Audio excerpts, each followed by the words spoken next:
Live. We are live.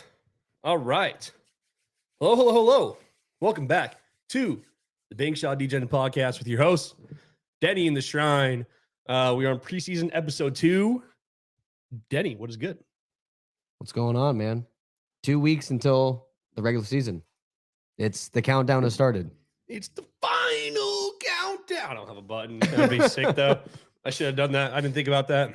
That's a on me. Great fucking time. NBA's approaching. We got playoff baseball going on right now, so big time. We're locked in, and we're here for preseason 2, October 9th. Ready to talk some preseason predictions today. Hell yeah! But before we do that, you already know what we got to do. What do we got to do? We got to do our regular tradition right now. Where's that? There we go. I'm all over the place right now. I'm here. I swear. We're good. Time to take a shot. Taking a shot every episode until our amazing Seattle songs come back to our great city. And it's fucking time for them to come back. But until then, we're taking shots. So bring it back. Bring it back. Here we go.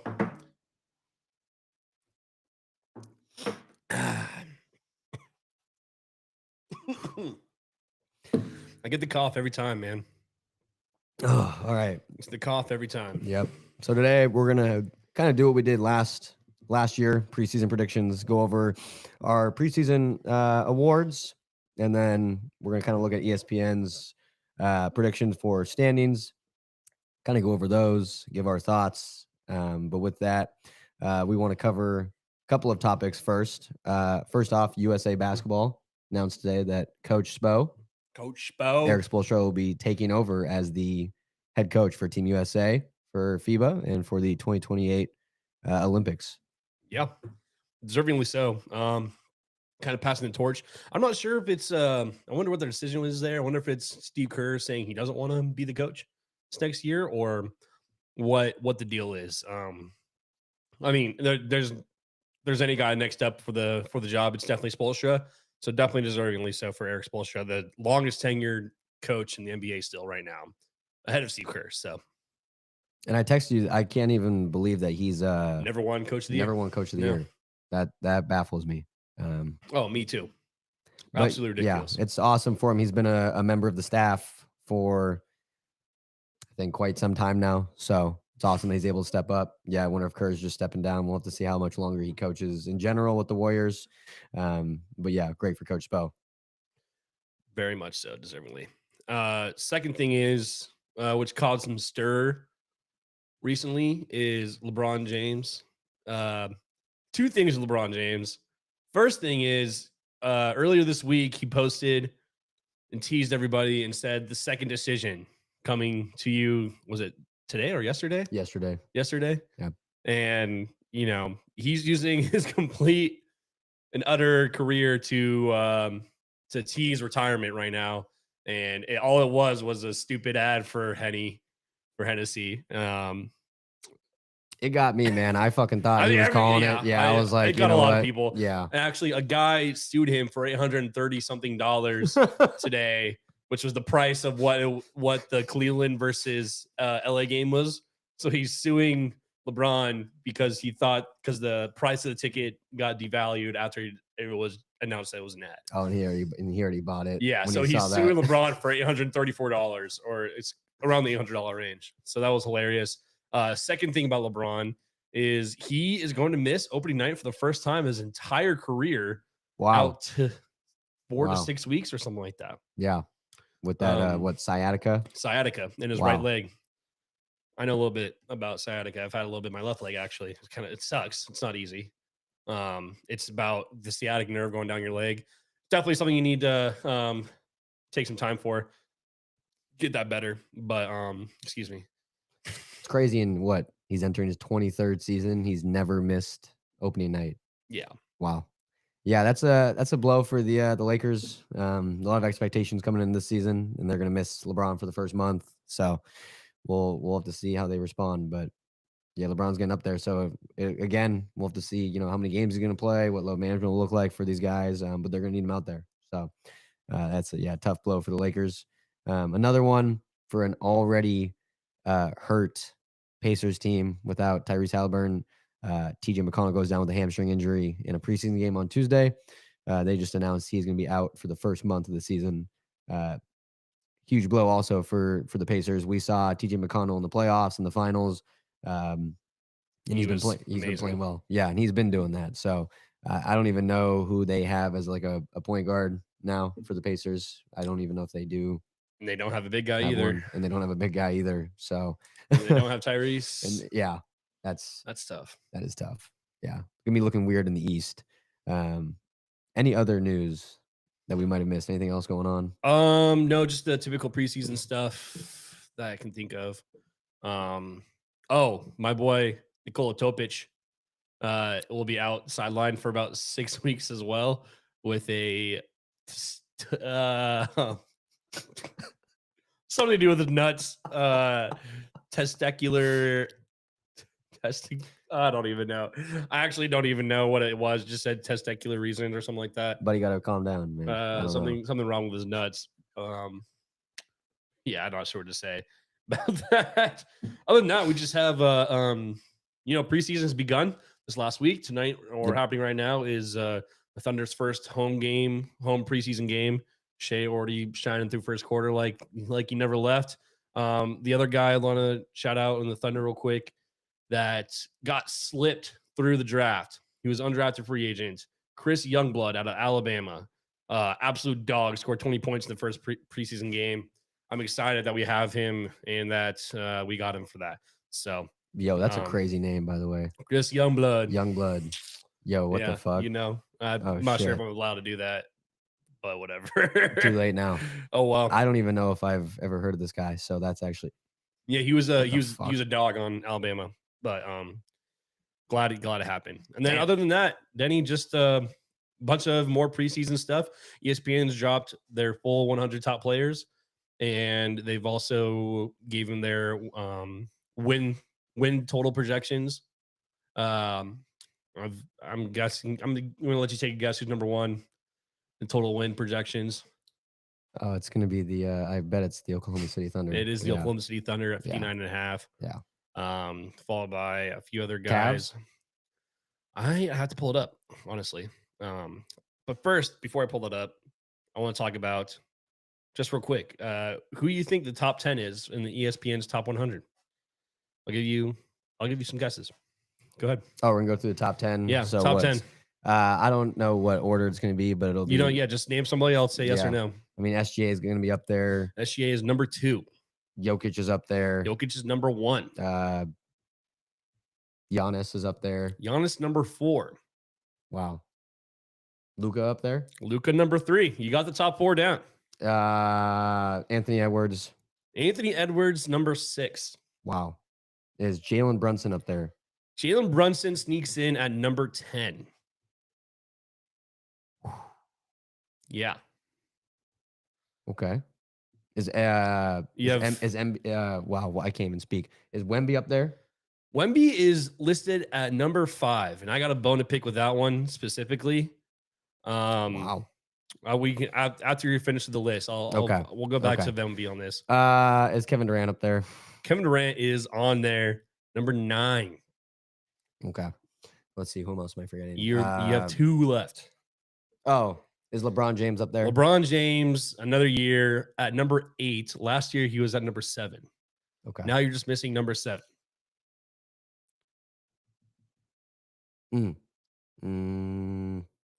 Steph Curry. It's Steph Curry. Wow. A perfect 10 for 10 from Mr. Yes. Jacob Denenholtz. Last year, he was ranked 6. So both the old heads go down 1 spot each. Kevin Durant was ranked 9th last year as well. Let's go through some of them. Going back to Wemby. Yeah. I think Wemby has the potential to be the number 1 player in the entire league. But saying right now that he is the 5th best player in the league, we talked about it so many times. Availability is the best ability. And we've seen flashes of how great Wemby can be and will be.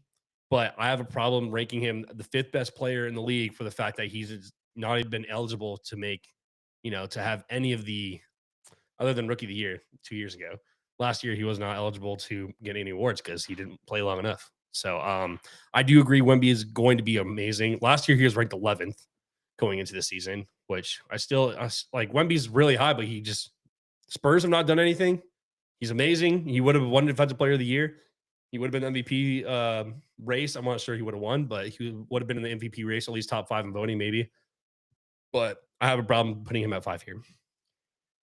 Yeah, there's, like you mentioned, he missed like 30 games with blood clots. I mean, I agree though. Yeah. Wemby does have the potential to be the best player in the league. A lot of media and talk around his off season this summer, hanging out with Bunks, hanging out with KG, putting in the work. But I could see, yeah, it probably is a little high. He needs to have, maybe after this season, the way he plays this season, you could put him in the top 10. Obviously, we all know what Wemby can do. We've seen what he can do. He gets the 5-5-5, whatever the fuck games. Gets like 9 blocks a game. But yeah, maybe a little early. He needs to stay healthy. I think he's fully healthy after those blood clots. So I could see, yeah, a little high. He needs to prove, I think, this season. And I want to talk about the Spurs a little bit more later. But yeah, a lot of things about Wemby this year for sure. Yeah. Jalen Brunson at 10, I'm a little bit surprised of. I don't know. I'm not too surprised. He had a great season. When I say he's a top 10 player in the league, I'm trying to think who I'd put over him. I look back at, I mean, obviously he's clutch player of the year. Yeah. We've seen what he can do. He's an unbelievable scorer, one of the best scorers in the league. What I am concerned about is when I was watching the playoffs, there was times where I think he was just trying to do a little too much, not being able to facilitate. I think we look back at game 2, and what was that? Was it the Pacers series? He jacked up that 3 with like way too much time left to try to win the game, lost them the game. And with that core they have, I want to talk about that team more a little bit later, but with that core, he's got to be able to facilitate the rock. Yeah. But again, you can't deny he's clutch player of the year, unbelievable scorer. I don't know.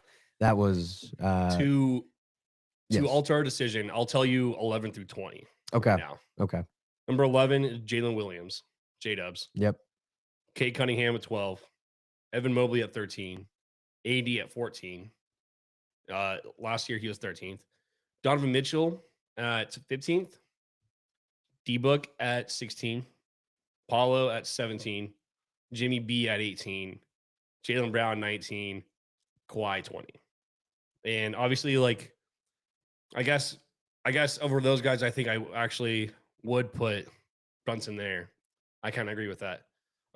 Just for the fact of, one, we're missing players like Jason Tatum, Tyrese Haliburton, who are not going to probably play this year, so they're not even considered in this list. And I look at the next best guy in his position, and that's either Cade Cunningham or Donovan Mitchell. Donovan Mitchell's close, but Jalen Brunson was more consistent than Spida was last year, in my opinion. So, yeah, and I think with how good that Cavs team was, Spida kind of let Garland be the shooter. Not like I'm trying to think of a word. I mean, he was still a great player and he's an all-star and everything. He didn't regress his talents. He just deliberated. You had Garland, you had Mobley. He took a step back to help win. Yep. So I guess looking at those next couple guys, Brunson would be top 10. Yeah, it's tough. I love J-Dubs, and I'm glad that he's here at 11th. Last year, he was 44th. A lot of people would argue that J-Dubs is not this high on the list. I would put guys like Cade Cunningham above J-Dubs, just because it sucks, because J-Dubs is obviously so important and the reason why we won a championship in the first place.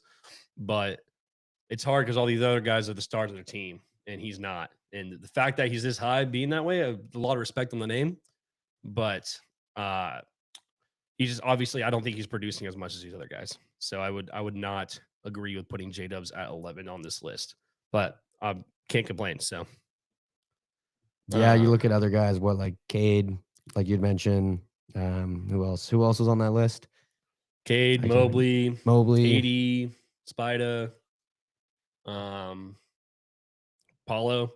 Paulo, another thing, kind of like Wemby, just injured. Yeah, that oblique injury Yeah, that really just killed him hindered. after Yeah, he had a 50-point game that early in the season. But if Paulo stays healthy this season, we might have an insane season from him. And I'm really he could excited to be. see this Magic team in general. Yeah, he could be top 10. Like Paulo's a fucking dog. Mm-hmm. Yeah, yeah. We'll talk about more about that Magic team later. I Yeah. definitely want to talk about that team too. So how do you want to do this? You want to go? Let's go awards first, and then we can go Awards into first? like the rankings and top Bet. teams that we want I have to the discuss. I have the win projections up, so we can Okay. go win projections like that, Okay. and we can make our own list off it. Yep. So predictions. You want to go coach of the year up? Coach, yeah, start with coach of the year. Yeah. Yeah. Let's start with that. Who do you got? You want me to go? I think I picked this guy 2 years ago. Yeah, I think 2 years ago. I think he's currently the favorite to win it right now, and that's not why I'm picking him. I'm picking him still because of other reasons. I forget who I picked last year. I'm gonna be completely honest. Last year I picked. I can't remember who I picked. I might have picked JB Bickerstaff, I think, last year with the Pistons. I think I also might have. This year I'm picking Jamal Mosley with the Magic. Good. We've talked about the East so much. The East is wide open. It's like the Cavs, the Knicks, and then there's so much uncertainty. I'm really excited for this Magic team moving forward. They just got Bane. Hopefully a healthy Paulo, a healthy Wagner, because he also had the same injury, which is just unbelievable. But I'm really excited for this team. I think Jamal Mosley is a great coach. It's a great young team. And I'm excited to see. But it's only going to happen if they could be like a top 3-4 team.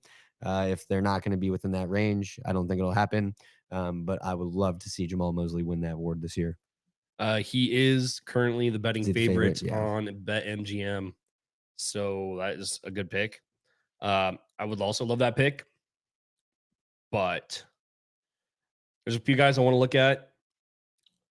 First off is the I feel like it's a layup for Ime Udoka, just because the team's got so much stacked this year. Yeah. So if they're successful, I think he'll definitely be in the talks for it. Yep.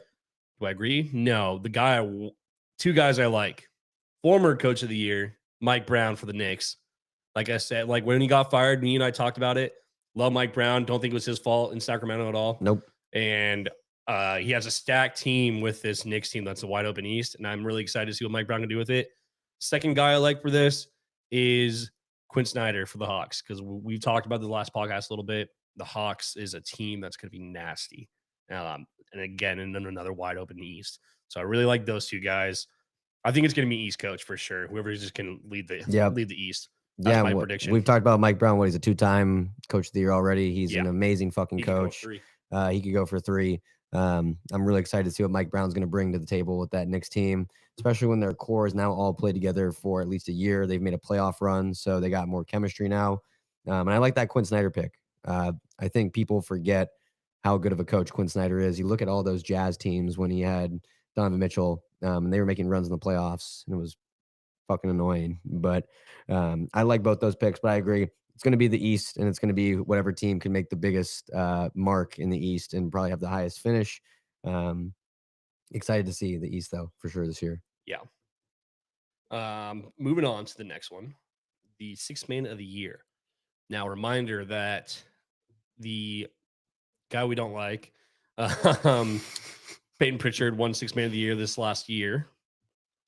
Who do you like this year for it? I'm not going to look at the odds because I feel like it's going to be Peyton Pritchard at 1. But I always love Naz Reid. Oh, sorry. Yes, go ahead. Think about it. Jason Tatum's not starting for the good half of this year. So Peyton Pritchard could get put in that starting lineup. Yeah. Yes. And now Horford's gone too. And no Drew Holiday. So I don't think Peyton Pritchard. So he might not even be. Yeah. Okay. I like that. Naz Reid, I always think is a good one. A guy who I would like to see win it because he's been a 6th man. Now this will be his first full season as a 6th man is DeAndre Hunter with the Cavs. I think we've talked about DeAndre Hunter so much on this pod. A great 3-and-D guy. He averaged 14 last year off the bench, 42% from 3. And he's a great defender. So I would love to see him win this award. I mean, you nailed it. Nas Reed was number 1 in betting odds. I would DeAndre love to Hunter see. I number mean, 2. and I would love to see Nas Reed win it again too. He I just mean, he signed that deserves fat it. contract. He Yeah. deserves it, and I know he kind of had a little rough playoff run, but I think that it feels him to have to make a statement coming in this year. Interesting odds in number 3, Jordan Clarkson for the Knicks. I didn't think about it till now, but I kind of see it. That guy's a pure scorer. What I don't like, Reed Shepherd, the Rockets at number 4, and Shaden Sharp at number 5. I feel like Shaden Sharp's a starter. I'm not sure why he'd be a 6th man. Yeah, now with with Fred VanVleet being out, Reed Shepherd could step into that starting lineup. Yeah, so I'm I not don't sure know. how much I like that. And then Shaden Sharp, you don't have Doesn't he Dame at all start? this year.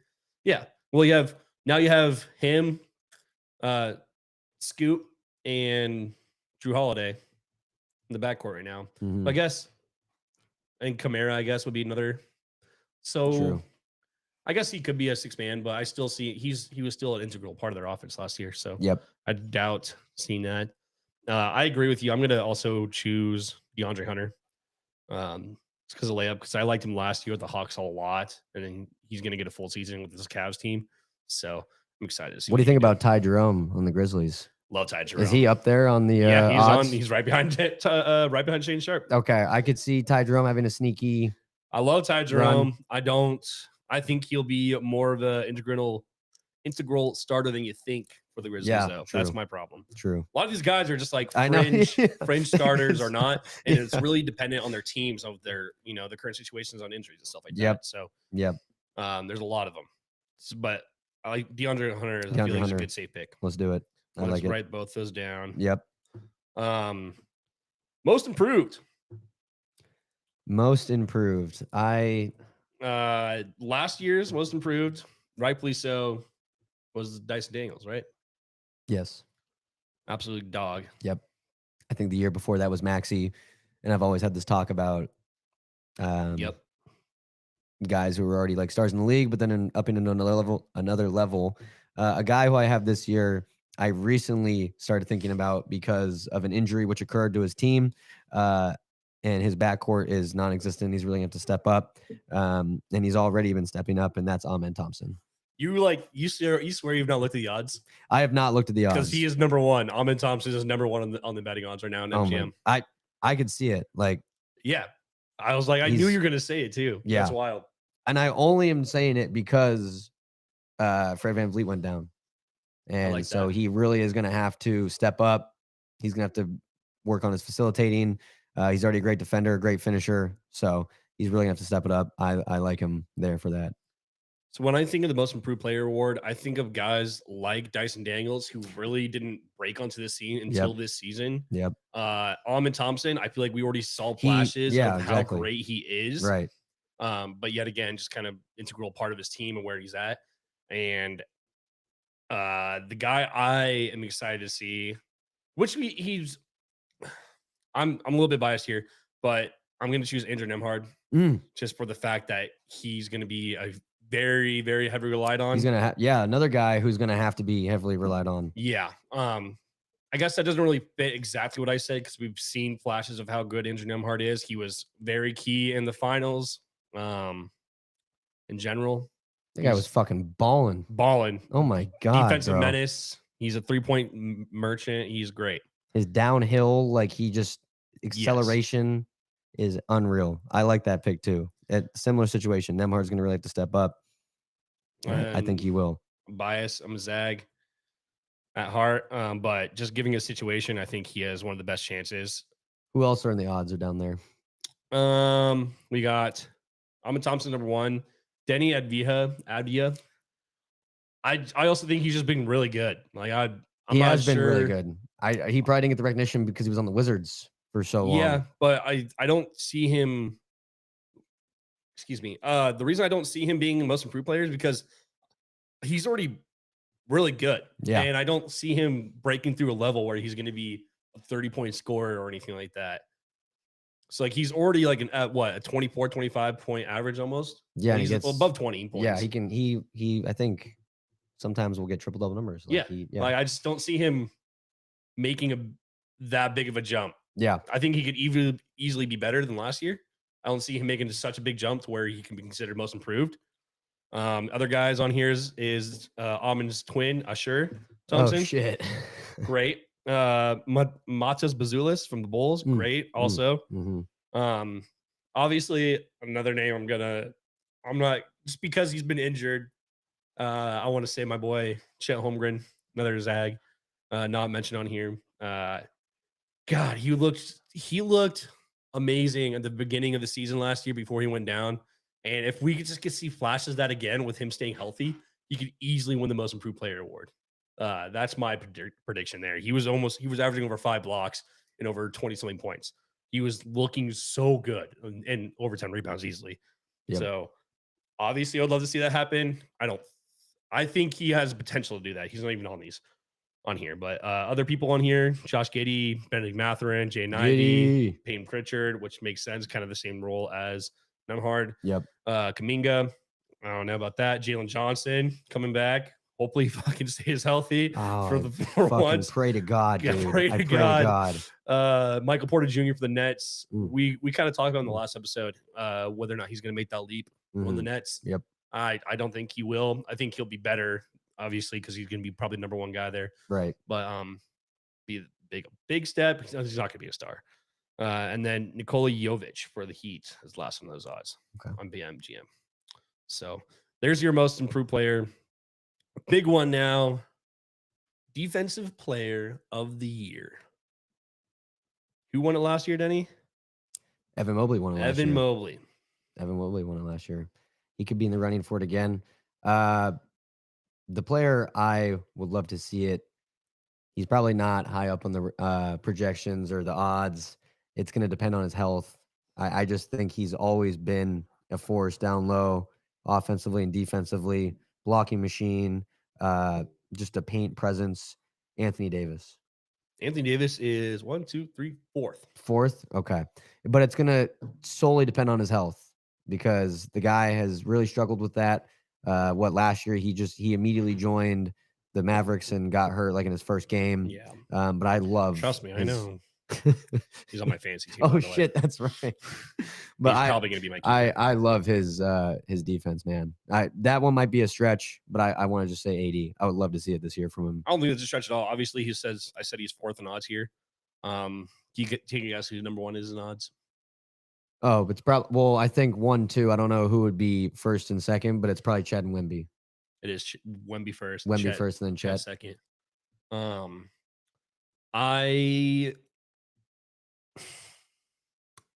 That's tough. I'm gonna choose Wemby. I think he will be defensive player of the year if he stays healthy. Yep. If he stays healthy, it's over. Like he will earn that number 5 spot that we were talking about earlier easily. And as much as I love Chet, like I said, Chet could break into that, but if both those guys are healthy, I still think Wemby is a better defender just because he has 4 or 5 more inches of arm reach than Chet. Yeah. And he's a good player in general.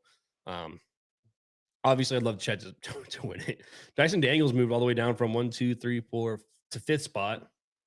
Okay. 6th spot. Damn. Yeah. Is Mobley still? Oh, so Mobley's not up there 5th. then. He's 5th. Oh, 5th. Okay. Amen Thompson, number 3 between Chet and AD. Which I like. I like Amen. Yeah, he's a good defender too. We always have some random guy pop out of the scene. Another guy I think I'd love to see fully healthy again is guys like Trey Murphy out of New Orleans. Yes. He's always looked so good, but just healthy. And the Pelicans just obviously never looking great. Yep. Never been a top team. Yep. So I like Trey Murphy a lot here too. Lou Dort on this list. You can pick any fucking Thunder player and put him on here, in my opinion. Nobody cares about that. But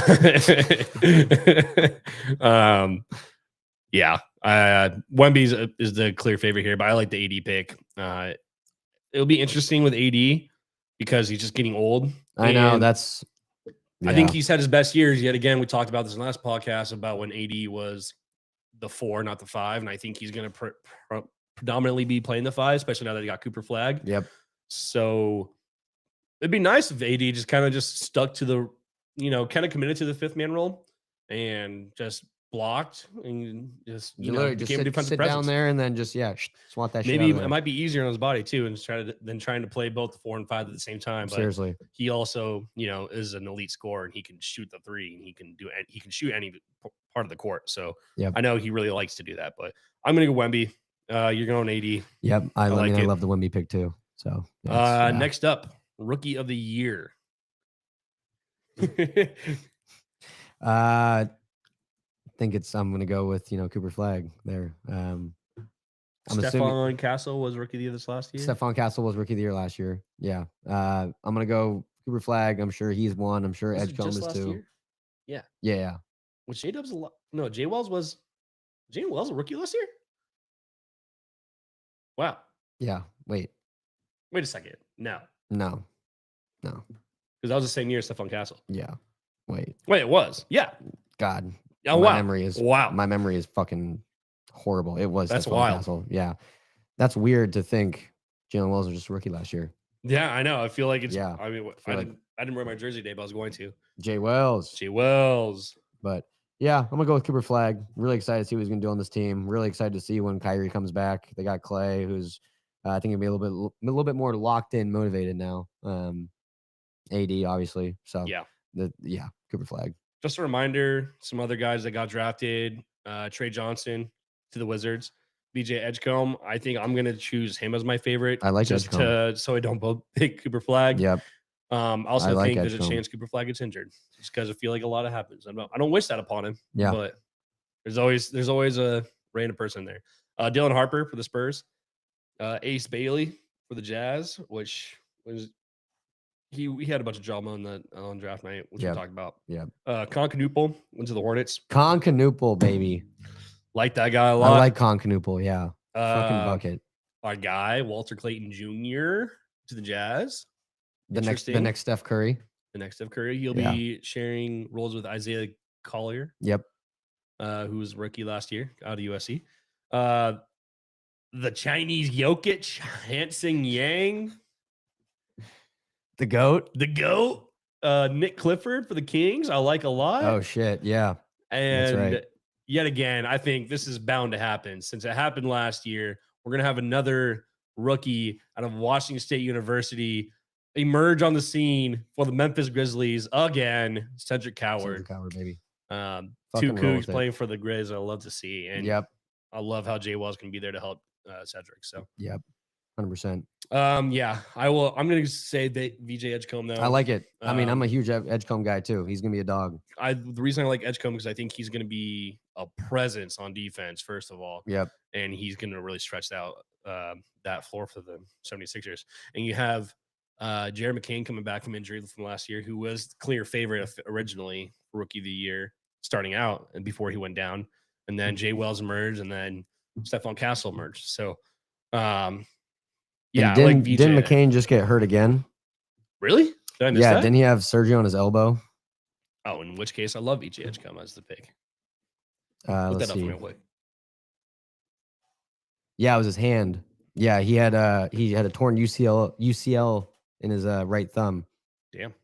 And he had surgery 2 weeks ago. Okay. So he's really so Edgecombe's gonna have a great opportunity, a lot of minutes, especially when you're on a team with guys like Paul George and Embiid who can't stay healthy. I pray to God Maxey can stay healthy, but Edgecombe's gonna have a great opportunity over there in Philly for sure. Yeah, I like VJ a lot. He's a dog. Yep. Okay, I like those. Coop, obviously the favorite. I should have picked Cedric Coward. I was thinking about it. I should have. The dog. I think he'll definitely have a chance. I'm excited to see him play. Yeah. Yeah. All right. The one everybody wants to know, the most important award. It was a tight race last year, kind of, until the very end. Guy just put the nail in the coffin. Shai Gilgeous-Alexander, your 2025 MVP and Finals MVP and Western Conference Finals MVP. Absolutely deserving. Scoring title.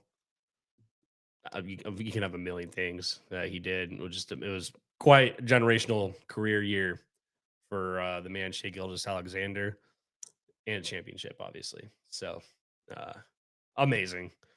Now, do we see him going back to back? We've seen people like who's gone back to back? Steph Curry. I think he won championship both years. He got the back to back MVP. Nikola Jokic did not go back to back on championship, but he went back to back on MVPs. Yep. Skipped a year, got another MVP. Now, are we seeing, is this a one-off deal, or do you think Shai Gilgeous-Alexander has a chance to win the MVP again this year? If not, who's your favorite? Who do you like? Obviously, the top two contending is going to be Jokic and SGA. And I think a lot of it is going to be on team success again. It's going to be, what can Jokic do with this new team, with the guys he's got? It's going to be, can SGA dominate the regular season again and do a repeat of what he did last season with the same team they're bringing back? Maybe not. I don't want to call it like a dark horse. Things are going to have to connect for this to be able to happen. But a guy I would love to see and has now put himself in a position because he's in the best shape of his career. That probably gave it away right there. But is Luka Doncic. He's only 27 years old. He is in the best shape of his career. If he can get back to averaging 33, 9 and 9 the year he went to the finals, he's got a good shot. But the Lakers as well have to be a good team, have to be like a top 3 team in the West. There's always talk about his defense. I talk about it a lot. Lackadaisical, or however Zion pronounced it that one time. But I think laziness on defense is because you're saving yourself for offense, which is partially because you're not conditioned. He's in a lot better shape. We'll see if the conditioning is there as well. We'll see if the defense improves. Stars have to align for this.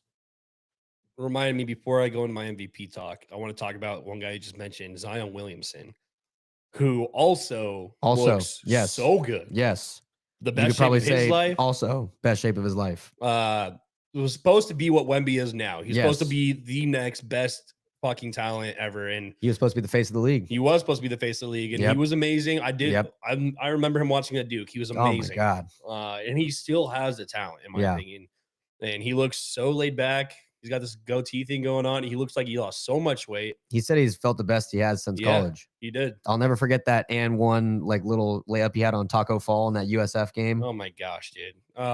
Oh yeah. I would love to see Zion ball out. I would love to I think we all thought he was going to be the face of the league. But yes, you're right. He is in the best shape of his career as well. Now, Zion's definitely not my MVP pick. I'll just make that clear. We just talked about guys getting in shape. But and looking guys good. getting in shape, looking good. Yes, Zion. I think this could finally be the year where they turns around the Pelicans. Maybe they become a play-in team or even a playoff team. Derek I'm saying that Queen. now. Derek Queen. Zion Williamson. Who was the other rookie they got? The dog. Zero Fears. Thank you. Yes. Jeremiah Fears. Yes. Okay. Zero Fears. So we got Fears, Zion, Wait, Murphy. is that right? Yes. Derek Queen. Yeah. Herb Jones. I've always loved Herb Jones. That's another great defender. They have Missy, who I think has been Healthy Trey Murphy. Yeah, Missy. healthy Trey Murphy. God, talk about deep West if the Pelicans actually come alive. That's what I'm saying. Yeah. Sadiq Bey, Jose Alvarado. Sadiq Bey and Grand Theft Alvarado, who really Kevon can make it. Looney. Yes. Wow. That's a vet. Yep. Jordan Poole. Oh, shit. Yep. They got Jordan Poole. Yeah. It's Okay. And the man, hopefully he fucking stays healthy, DeJounte Murray. Yeah, I know. Your guy. I would love to. They got a team. We'll come back to Yep. They also got Hunter Dickinson from Kansas. Oh, shit. Yeah. Okay. The Dick. The Dick. Oh, also a funny caption that I saw. Grady Dick grew 2 inches. You heard that correctly. Grady Dick, the guard or small forward for the Toronto Raptors, is 2 inches taller than he was last year. The dick has grown 2 inches. All right, Grady. All right, we're getting off topic. It's all basketball related this time. Yeah, it is. Yeah. Counts. So you are choosing Luka I'm gonna go Doncic with for your Luka. MVP. I'm gonna go Luka, but I already know that the other two guys I mentioned are probably 1 and 2 for odds. So it's gonna be a battle. I think the reign of Nikola Jokic is over. I'm not saying he's going to just go unnoticed, but I think he goes into the spot of where Stephen Curry is now, where he's going to be a top player in this league. But I don't think he's going to be a top 2 MVP candidates every year from here on out. He could very much prove me wrong there. I don't know. He's going to be a top 5 player for sure. And like I said, like even this shows him as the NBA rank. It just still shows him as the best player in the NBA still. So I could be completely wrong there. But I just have a weird feeling, just my gut, that he's going to be either 3 or 4 in MVP voting this year. And I also surprisingly chose Luka Doncic because I'm not a Luka fan whatsoever, but I do agree that he looks good. He's in a great situation. Now, where it comes down to is I think it's Luka or Shea this year for the MVP. It's between those two. Now, if Shea actually gets past that 70 win threshold this year, I think Shea takes it. Because I do not, like I said in the last podcast, I do not see the Lakers being a top team in the West still, even with Luka and LeBron. Obviously, LeBron's even out for the first 6 weeks. Yep. And they win and lost a lot of games last year. We're going to go into the West and the total win projections from ESPN and what they think. But right now, I think purely based off of the season, I think it is Luka Doncic.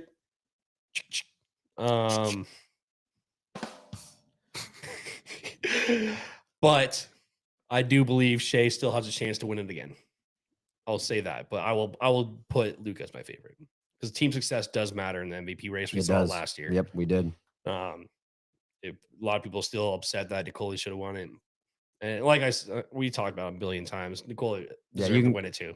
You guys can see all of our episodes about it. Yeah, absolutely. Yeah. But Yeah. I will agree with you. I think Luka is my favorite for MVP pick this year. And he should. He's been top.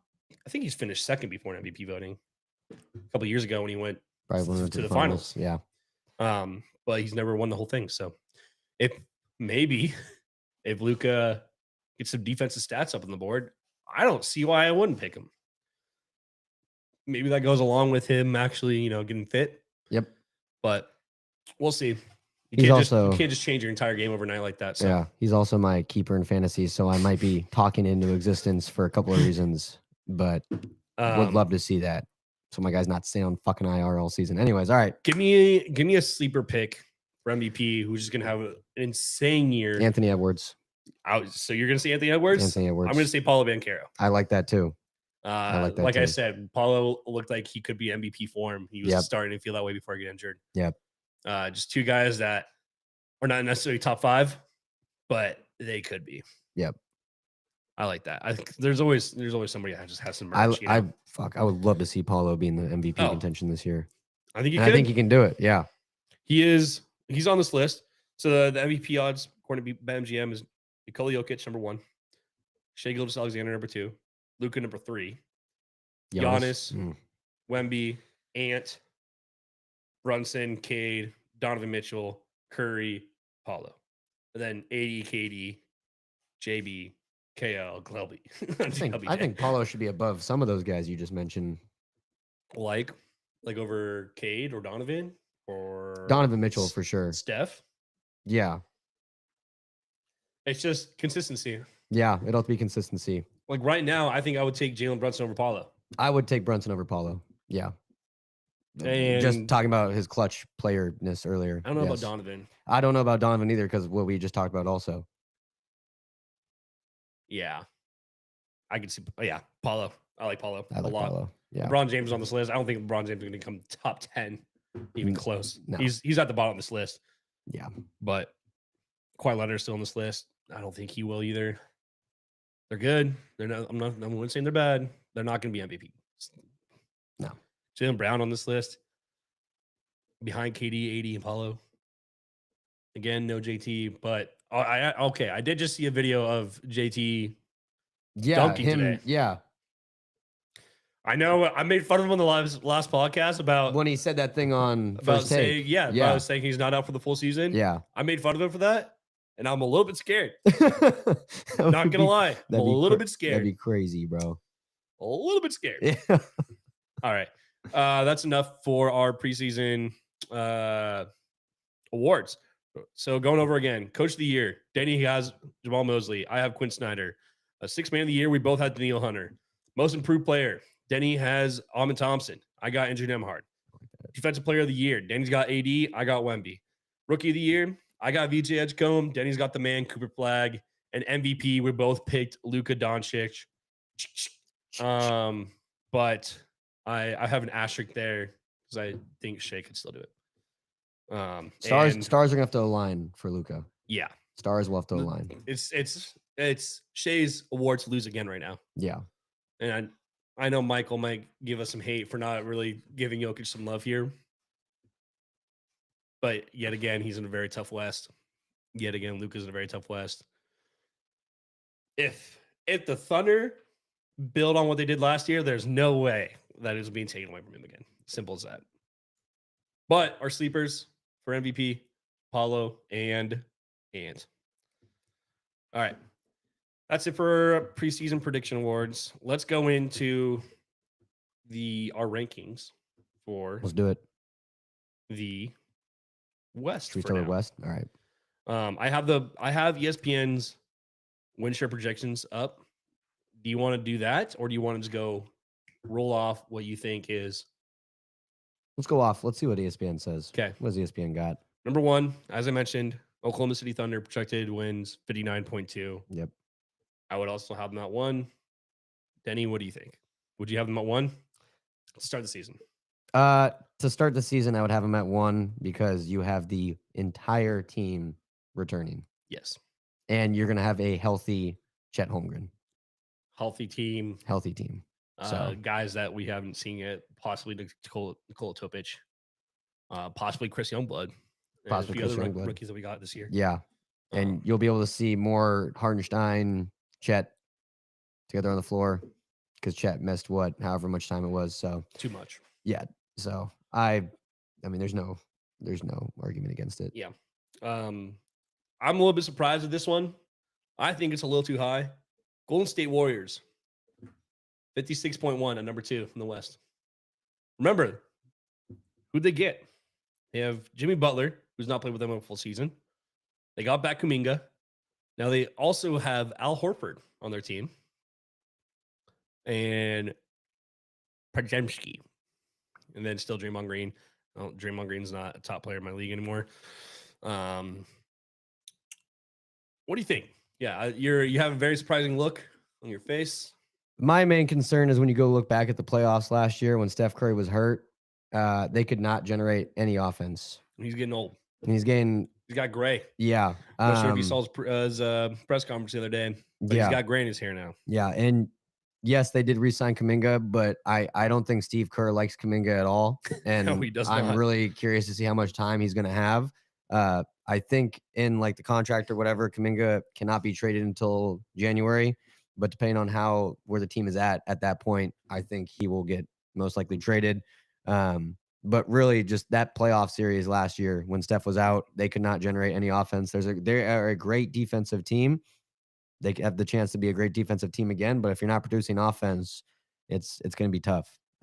Here's what ESPN says the Warriors might have the single most surprising projection for any team.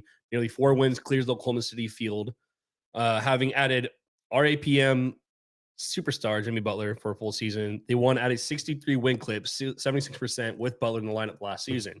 Warriors also have 11 players who rate better than league average, tied with the Thunder for the most of any team.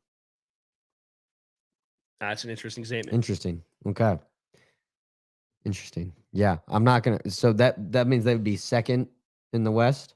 Yeah, that's they currently have them projected wins second in the West. Yeah, no. Number 3, Denver Nuggets at 52.2.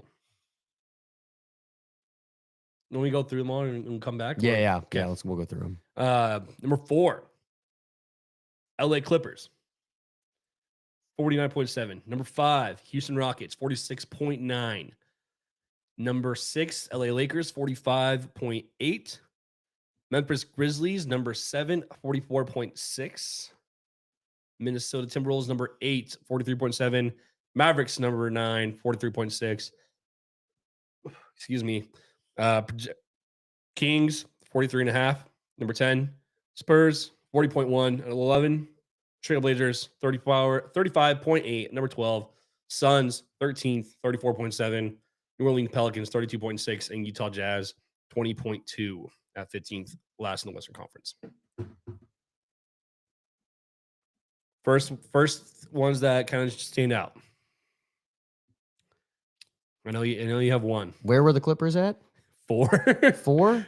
And Rockets were at 5. And Rockets were at 5. Okay. The Rockets with Van Vliet now out for the year, I really don't know how it's going to look. We talked about it last episode. Their guard depth is very thin now. Ahmed Thompson's really going to have to take over. Reed Shepard's going to get more minutes. The only other guard they have is Aaron Holiday. It's going to mean that Kevin Durant's going to facilitate more. Still a great team. They're a great defensive team as well. But there's, I think, a lot of questions around that team now. But I mean, you still have Kevin Durant. You still have Sengun. You still have Ahmed Thompson. It's going to be a good team. I'm more interested about this Clippers as the 4th best team.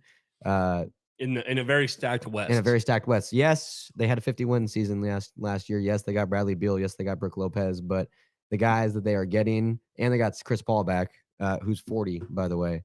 Wow. I guess when you look at the depth, they have good depth, but they're not going to be healthy depth. Bradley Beal is injury prone. Brook Lopez is 37. Chris Paul is not going to play. The youngest guys. Kawhi Leonard's a walking crutch. Kawhi Leonard, he had a healthy season last year, but that's barely. Yeah, it's always it wasn't fully healthy. He only played like 3/4 the season, if that. Yeah. Even Chris Dunn is 31. Yep. Which is crazy. They're the oldest team. Yeah. They're the oldest average team in the NBA. I think their youngest guys who are going to actually play is like John Collins. I think he's like 27. Yeah. I forget the rookie. I don't even know who they got. But I don't. Yeah, with this West and how young the West is now, and how deep the West is, I just don't see the Clippers being the 4th best team, getting the 4th most wins in the West. Their youngest player is Patrick Baldwin Jr., 22. And and I doubt that guy touches and the floor. Niederhauser, 22. The Niederhauser was their draft pick this year. What does ESPN know that I don't, Matt? Do they have a little explanation blurb? They do. Oh, I just texted out of it for some reason. Because I might, maybe I'm lost. I don't know. Their health is very questionable, and I don't see how. I mean, yeah, they had a 51 season last year, but teams have gone better now in the West, and I don't know. Here's their explanation why they're projected to be better than their total. A rosy projection for Kawhi Leonard's health is a key factor. Leonard's projected for 66 games along the lines of 68 he played in 23-24. I guess he did play a little bit more than I thought. But more than he has played in any other season with the Clippers. The Clippers also benefit from having no player rated worse than -0.5 points per 100 possessions projected for more than 200 minutes. It literally just sounds like they're baking off Kawhi. I don't like that. Talented guys when you look at the roster, but when they were maybe like 5 years younger, I don't know, 3 years younger, I just don't. Their projected starting lineup right now is James Harden, Bradley Beal, Kawhi Leonard, John Collins, Zubac. And like you said, they do have. I forgot they have Brook Lopez too. Yep. Also old. Derrick Jones Jr. A little bit older. Chris Dunn, Chris Paul, Bogdanovich. They have certain guys who've made their names in this league. They're a big name team, but they're just all old now. Yeah, I agree. Like you said that lineup, and I like it, but how many games is Bradley Beal going to play? I don't know. All right, let's do it. Let's rank. You and I rank 15 through 1 in the West. 15, starting there. 15? Starting at 15. I got my pick. Who's the worst? Utah Jazz. Oh, sorry. fuck. It's yeah. just, yeah. I wish they could turn shit around, but they won't. They also got rid of most of their guys. Who do you have at 14? Who do you think is the second worst team? Second worst team in the West. The ESPN has the Pelicans there right now. It's kind of tough. This is a little bit tough. Not gonna lie. Like I said, if Zion's healthy, they could, and they have Jordan Poole this year. So, like I said, they can make a push. But right now, off what we know, this is such a stacked West. Who do you have? With the uncertain, I mean, you could probably, I don't know, Pelicans or the Kings, maybe. I don't know, which hurts for me to say the Kings. I think it's time. It's time to. It's almost time to give up on them. I mean, love them dead if too, everyone knows, we absolutely love the fucking Kings, but they just They have can't. DeMar. Yeah, I haven't had DeMar for a full season yet, but yeah. DeMar, Levine, the all-star snub of the century, DeMontis Sabonis. they're old. They're running out of time, and I just don't know. I don't know. Which hurts to say, because also I love Malik Monk, who turned it up when Fox left. But it would probably be either the Pelicans or the Kings. I say let's put the Kings there. Okay. And we'll put Pelicans at 13. Okay. Yeah. Who do you want next? It's between, sad to say. Actually, I might even put these guys. I know you don't want to hear it. Well, I already know who you're gonna say, and I was thinking about them too. I was honestly thinking about them maybe for 13. I would rather switch the Pelicans and them. And the Suns. Yeah, let's put the Suns at 13. We'll put the Pelicans at 12.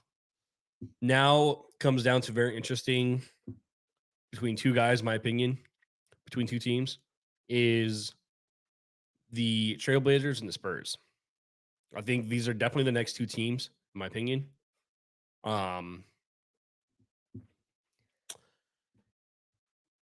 Spurs have been hitting on the draft. They have. And obviously, we talk about how healthy Wemby is amazing. Yep.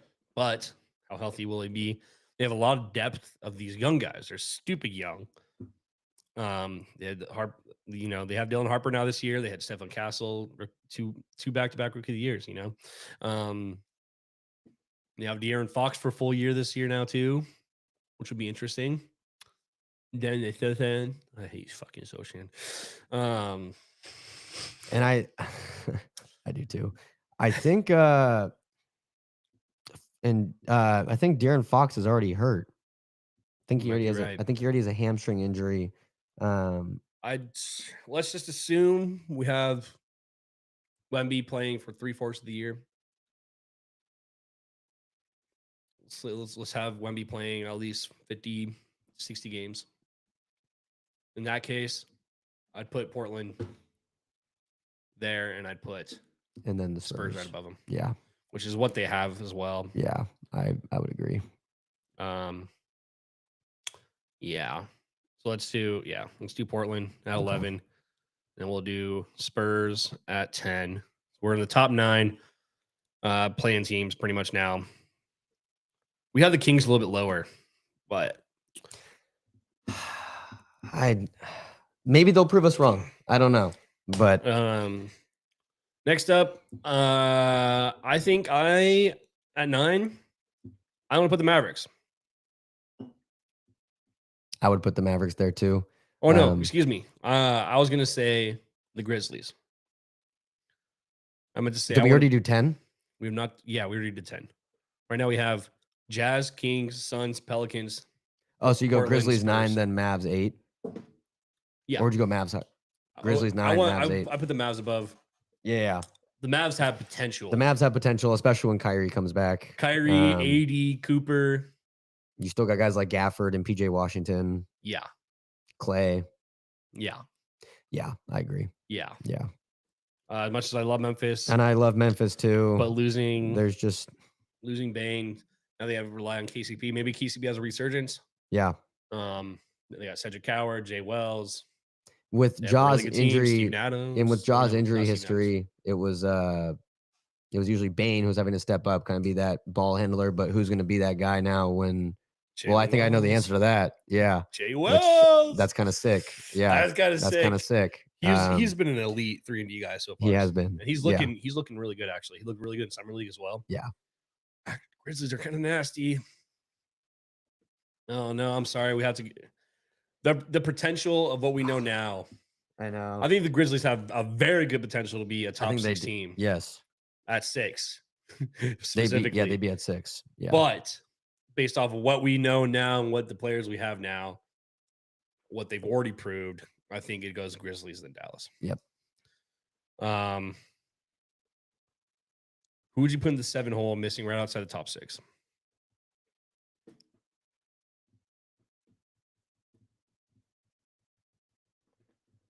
I'll give you a few teams. I'm trying to think if the Warriors are going to make it over that hump to be a top 6 team, or if they're going to be at 7.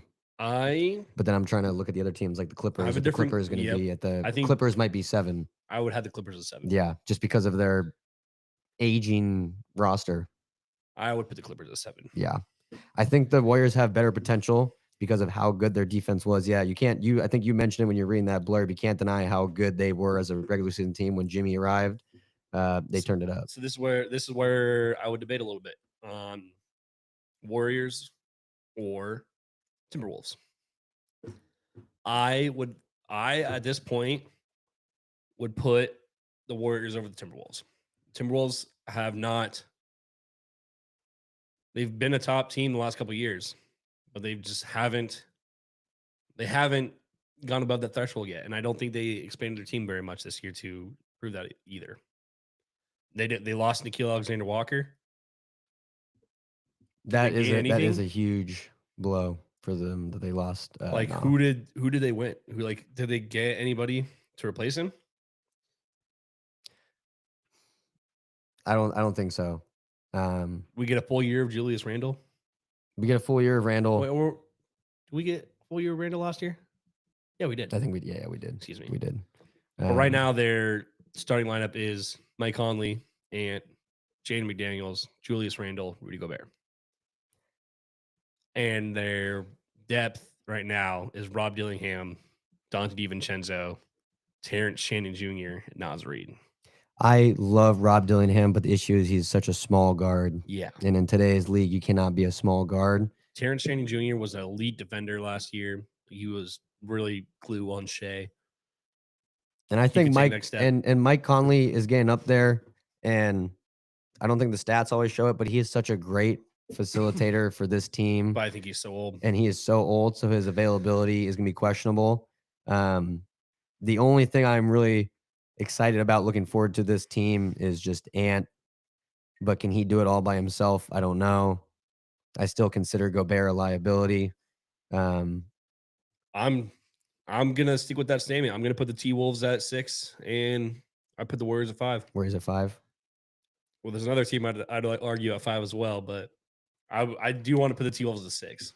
Okay, let's do it. You agree? Yeah, let's do it. I will say though, I think Ant is going to step up his game even more. Oh yeah, but, you have him as your dark horse for MVP too. I think he's but this great. this is a team sport, you need a lot. and you need a lot. Speaking of which, this is my argument of the Warriors or the Lakers. Who's going to be better? Like, this is a very, very stacked West. I do not think the Lakers have everything they need to compete at the top 4 teams in the West. I don't.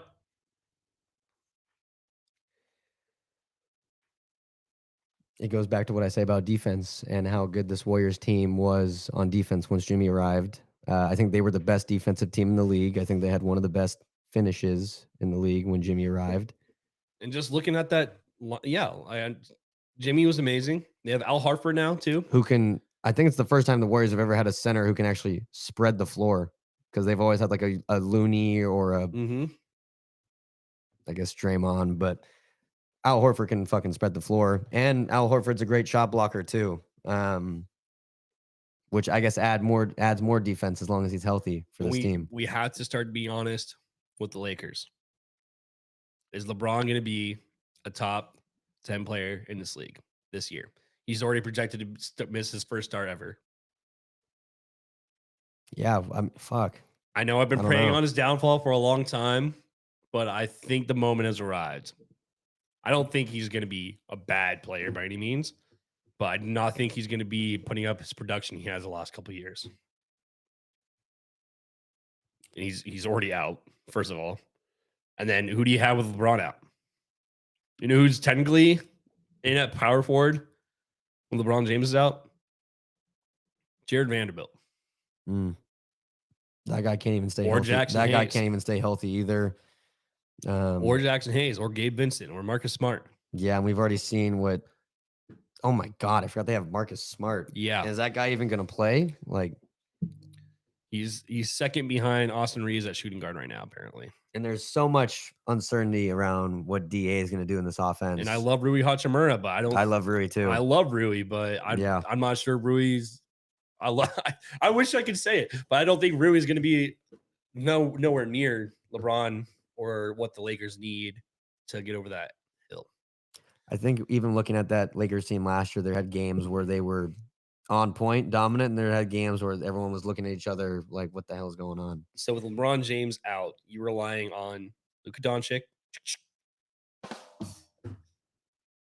DeAndre Ayton, and Austin Reeves. Can AR stay consistent? He's showed flashes of greatness. AR when he's some feeling really bad games as well. Yeah, no AR.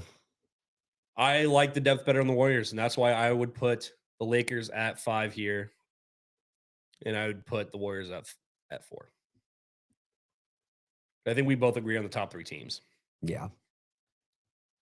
What? Yeah, I'll let you make the decision on this right now, but I would put the Lakers at 5. Give me your thoughts. You can tell me to fuck off if I'm just being very biased, and there's a great chance I am. So you can tell me if I am.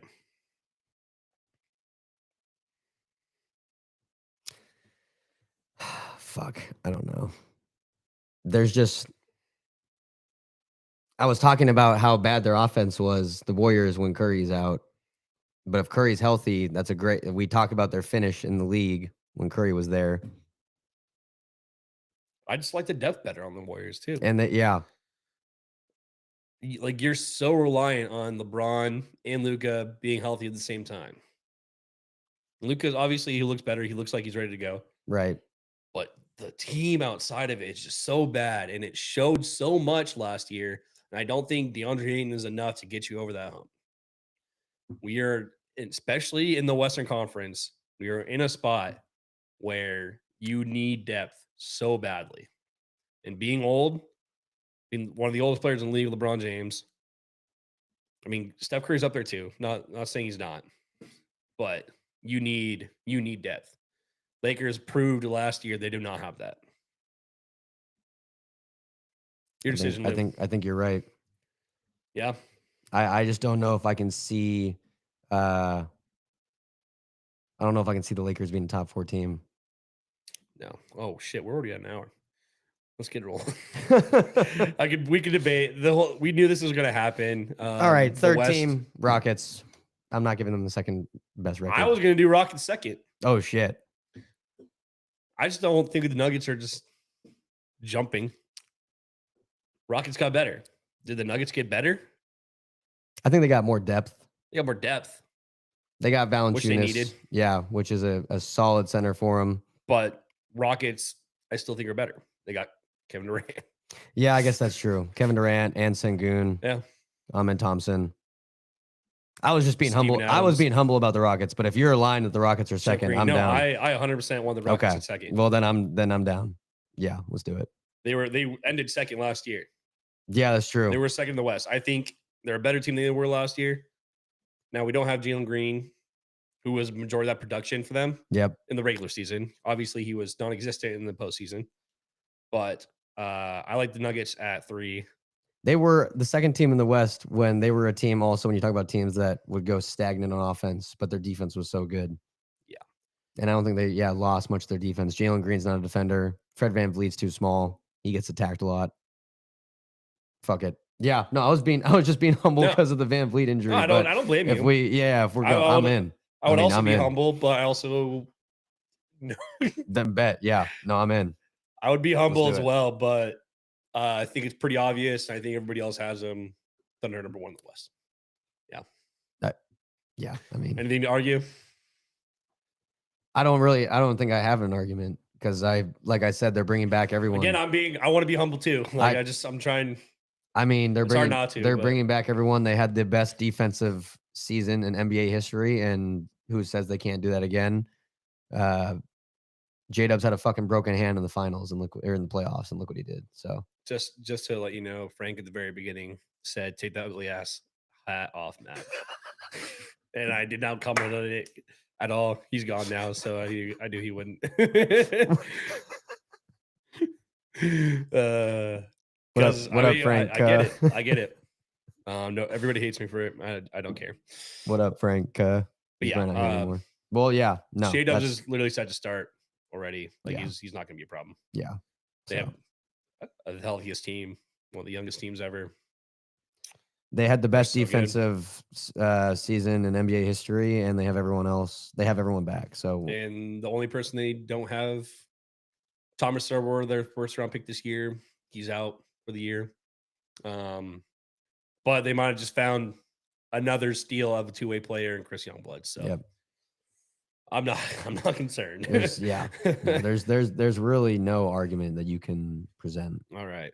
Let's roll through the East.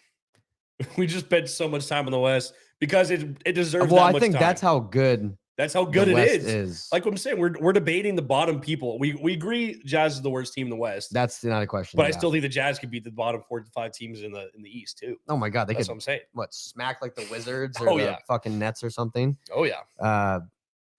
Okay, so for the East, I think in no particular order. Well, Wizards are going to probably be at the bottom. Wizards 15th, projected wins 14.2. Yikes. Yeah, who would be next? let's Is it what is? Let's put the Wizards down for a second. Yikes. Wait, 14.2. How many That's wins what did they have ESPN last says. year?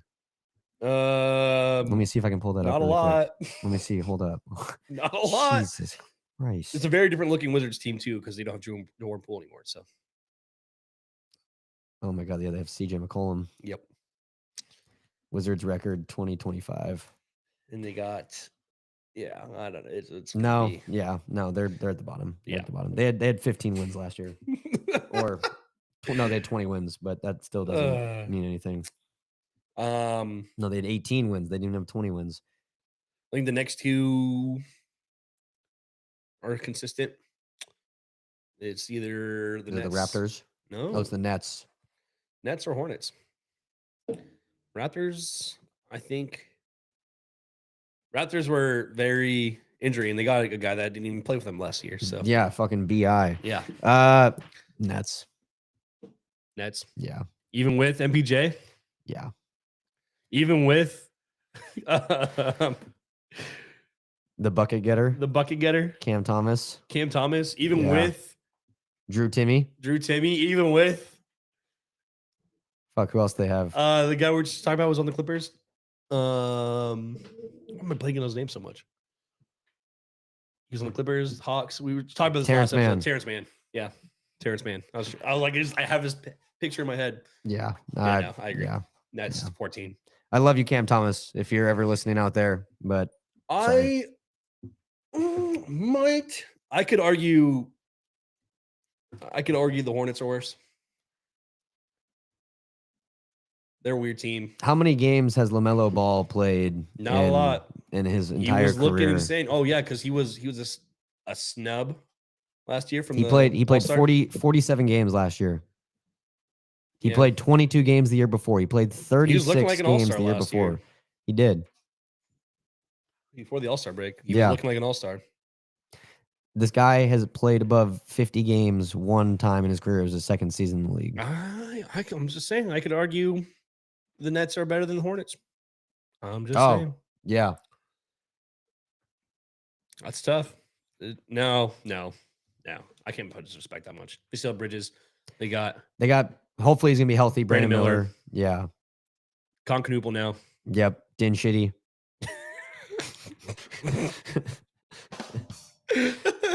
They got forgot about him. They got and also didn't they get Kalkbrenner? Oh yeah, the big from Creighton. They did get Kalkbrenner. Yeah, fuck, I forgot. I like that guy. Okay, yeah, we'll put Nets 14. Yeah, Hornets 13. I like Kalkbrenner actually. What about? Trying to think who are the other bottom teams. No. I can't say that. There's like That's what I'm saying. The East is so weird because even there's some teams out of the bottom that could easily be near the top because it's just so. So the West is so stacked where there's predominantly power in the top. East, not so much. I think like the Bulls are ranked at 12th on ESPN's projected wins 38, but I could see the Bulls being good. Like Kobe White, Josh Giddey. I think we talked about how good of a season they both had Yeah. last year. Matthias Bazulis. Yep. He was a most improved player candidate for this year. Yep. Vucevic is always consistent. I think they got Trey Jones this year. But you see another team that's worse than them. Worse than the Bulls.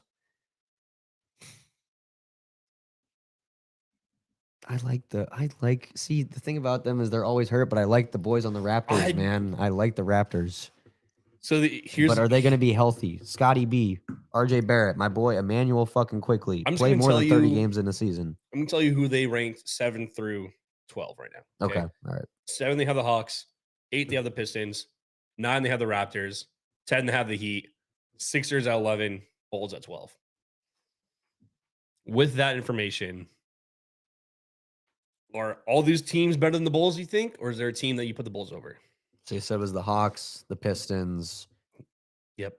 Who Raptors. Raptors. Heat. Sixers.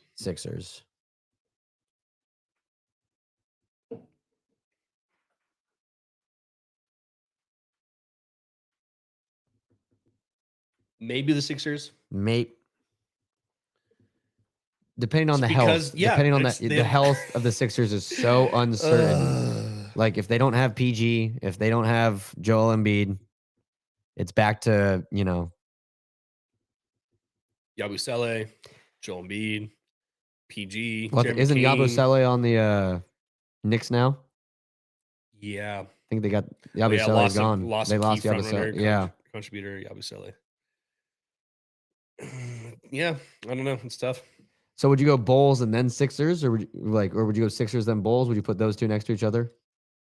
I'd put them next to each other. Okay. So then it's just a matter of who's. But yet again, like the 76ers could be a top 14. I know. That's what I'm saying. You have if they're all healthy, and then you have VJ Edgecombe now coming in. On paper, what they did last year and how healthy they're not, I would put them probably at 12. Yeah. And I'd put the Bulls at 11. Bulls at 11. Bulls at. So Sixers. And then we'll do the Bulls. Okay. 10, 9, 8. I saw your face jump when you saw the Hawks. Because we both have them high. Fuck, man. No. I'm gonna have to. You keep on talking shit about the Raptors. You gonna put the Raptors here? It's between the Raptors and Heat. Yeah, I love some other ones. Some other teams that we have not talked about yet. Cleveland Cavaliers were the best team last year in the East. Orlando Magic, New York Knicks, Indiana Pacers, Boston Celtics, Milwaukee Bucks. I would low-key right now, I'm switching the Pacers and the Hawks. Yeah, having the Hawks be above the Pacers. I would put the Pacers at 7 with how and the Hawks at 6. The Hawks at 4. Oh, yes. Yeah. That's what I would do off the bat, just in those. I would love to see the top 4 be the Cavs, probably the Knicks. Fuck, I would love to see the Magic be at 3. Magic right now are 2 on here. Oh, shit. Projected wins 49.9. I would love to see those 3 at top 3. Cavs, Knicks, Magic at 3, and then number 4, the Hawks. I agree. And then, so that would put us, okay, so let's put the Raptors at 9, like we talked about. Okay. Yep. Or at 10, excuse me. Yeah, Raptors at 10. Yep. Now, do you think who's the other team I was talking about? Heat? Do you think Heat deserve 9, 8, 7? Heat are always fringe. They're always fringe. Tyler Hero had a breakout year. Bam Adebayo, still Bam Adebayo. Really good. They got Andrew Wiggins now. Now, here's the thing. They got Norm Powell. Yeah. I would low-key put... Oh, this is going to be wild. I would put the Pistons... Not the Pistons. I will put the Pacers at 9. Just because they're so injury-riddled. And they lost Miles Turner, and they didn't replace him. I think the Pacers are going to go down. I think the Pacers could go down to 9th in this East for now.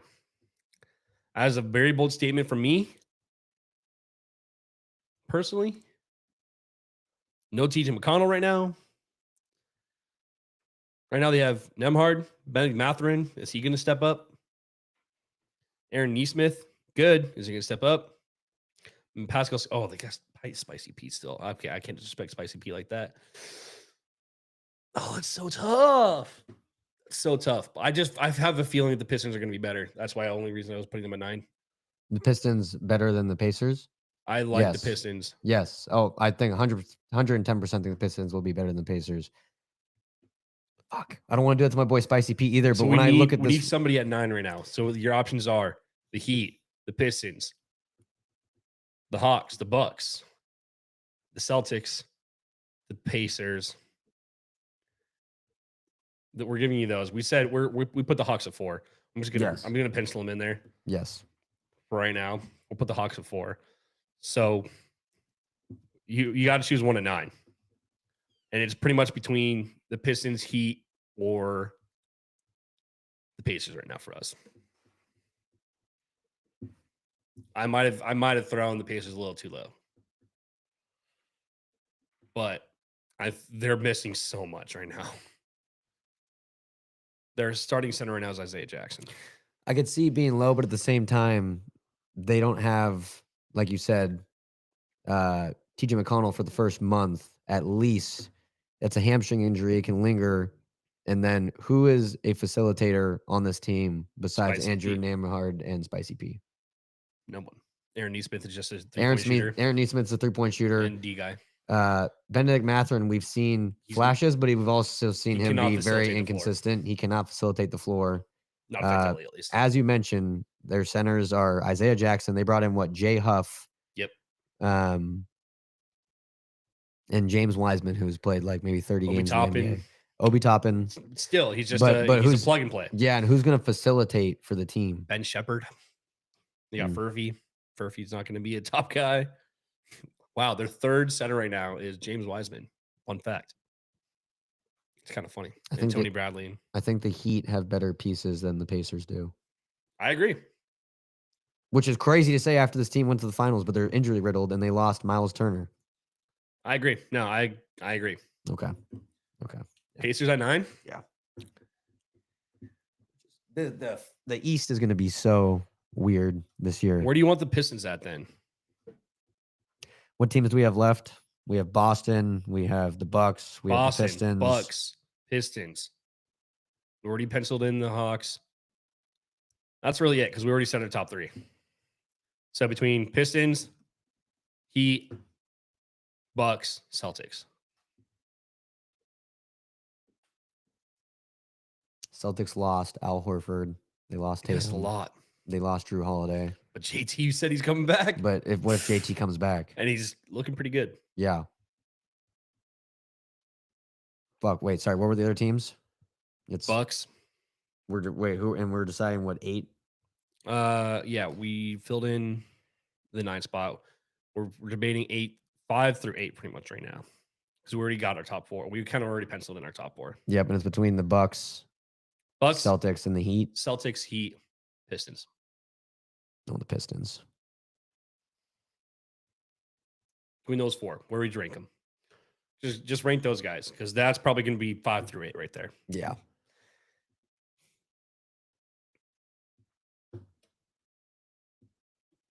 I like the Pistons.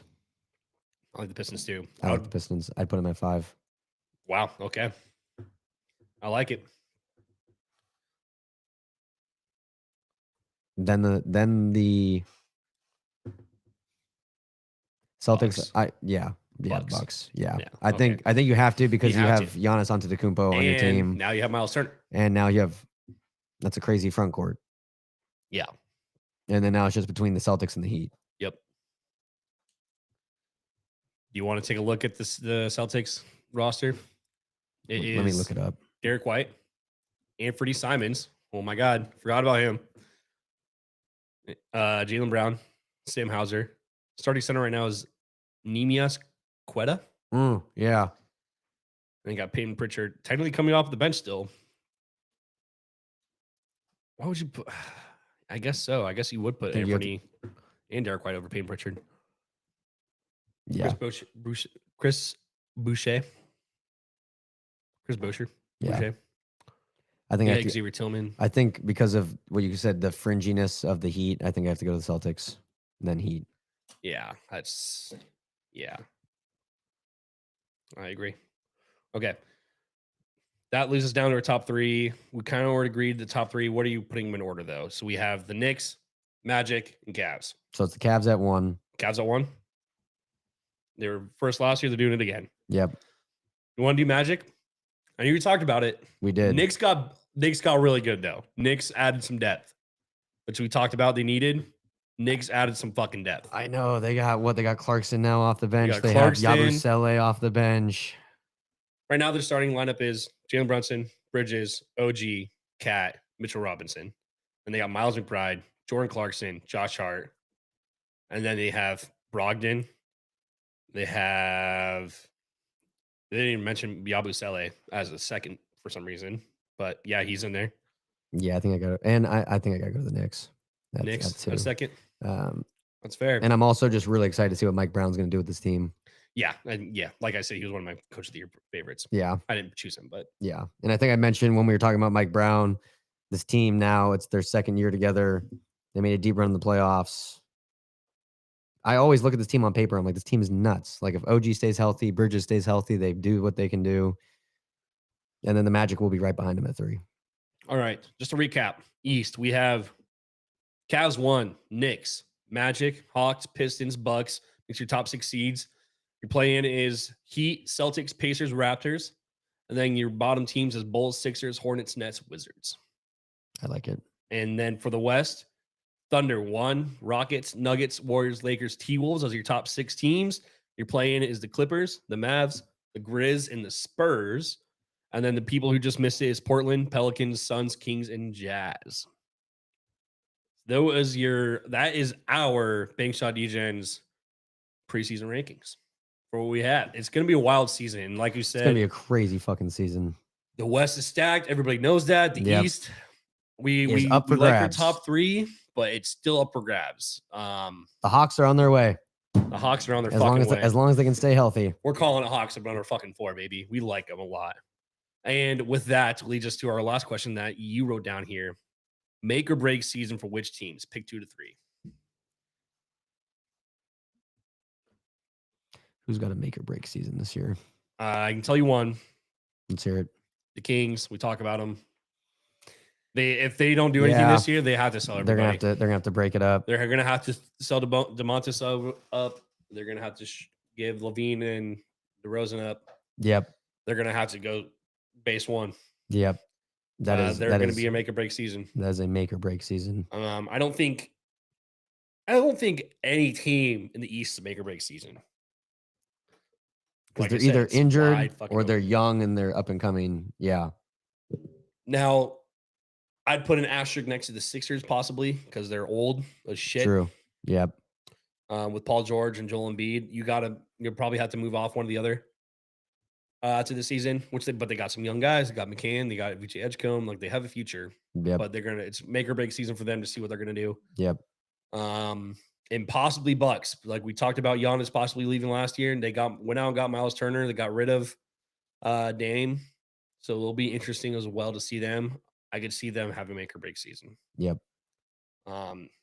Is there anyone in there is a few guys in the West. What do you got your eyes on? We're thinking of the same team. The Clippers? Yeah. Yeah. We talked about how old they are. Yeah. They went out and got old. Yep. Again, they got Bradley Beal and Chris Paul. Yep. 2 guys you're not going to have a future with on your, you're not going to have a future with. No. No. Bradley Beal, So- obviously a lot younger than Chris Paul, but obviously not. They're gonna have to do something like this he used year, to. or they're gonna have to break it up. Yeah. Especially after that meltdown that James Harden had in that game 7. Mm-hmm. Yeah. I agree. Warriors, maybe. I don't know. They're just you're really getting up there with Steph and Jimmy. Yeah. Well, and Jimmy signed that 2 year, and I think Steph signed that 2 years. So they're both, Yeah, this is both their last year on the contract, I think. I believe so. I think Jimmy did that to match Steph so they're both going to be expiring at the same time. So, Mm-hmm. yeah, that's another break. And Al Horford ain't getting any younger. No, Draymond ain't getting any younger. So that's probably another make or break team as well. yeah, I agree. Mavs are interesting, not really, but just so injury prone with leading your team with Kyrie and AD. Obviously, you got the best rookie this year, Cooper Flag. But AD is going to be 33 this season. yeah, he's getting old. Yeah. For his age. He's been injured every year. Yep. Kyrie's going to be 34 this season. He's also been injured almost every year. Yeah. That could be one too. If not, other than that, blow it up, work around Cooper Flag. And possibly, I don't know if it's a make or break, but they're going to have to go another direction if the T-Wolves fall short again this year. But yet again, I don't see them very high because they lost guys like Nickeil Alexander-Walker. I don't think they made up for that very well. So I don't think it's a make or break season, but they have to choose a direction for the next season, what they're going to do, because there's no way they can just keep on going to the second round or the didn't he make Western it Conference Finals? Yeah, I think he's made to back-to-back conference finals he's made it to, but he's lost. And yeah. So if they don't make it to the conference finals, I think they need to add one guy for so him. if they don't make it to That's the not conference Rudy finals, Gobert. then I think it's probably time that I think you move off Rudy Gobert next year. Yeah. And you try to get him a big guy. Someone who can fucking play basketball. Yeah. Yeah. Naz Reid, as much as we love him, he's a 6th man of the year candidate. I think he's great as a 6th man of the year candidate. He's not a guy you build around yet. Yep, I agree. So, get to the next level. Yep. All right, there's that. Denny, anything else you want to talk about in this episode? Quite long, which we just love talking about. That's how it usually goes with the preseason. There's so much anticipation. An hour and a half right now. That's all good. There's so much anticipation, so much going into. Not really much else I got to say besides we are both so excited for NBA to start. Yes, sir. October 21st, 2 games that night, 4:30 p.m. Thunder, Rockets, 7 p.m. Warriors, Lakers. We are live streaming for both of them. Yep. We'll be right here. We'll probably be upstairs. We'll bring the mics and stuff up there. Now there's no LeBron in that game. No LeBron. Lakers, Warriors. Wow. This is why I kind of brought up in the rankings. I like the Warriors. That's actually a nice little matchup we can watch then. That was the debate. The Warriors, Lakers. We have Warriors 4 and Lakers 5. Lakers could prove us wrong. They could prove us wrong. I'm predicting right now Luka's going to have a 30-point game. A lot of it. Oh, yeah. And, he could not a triple-double, but he's going to be right close to that. Yeah.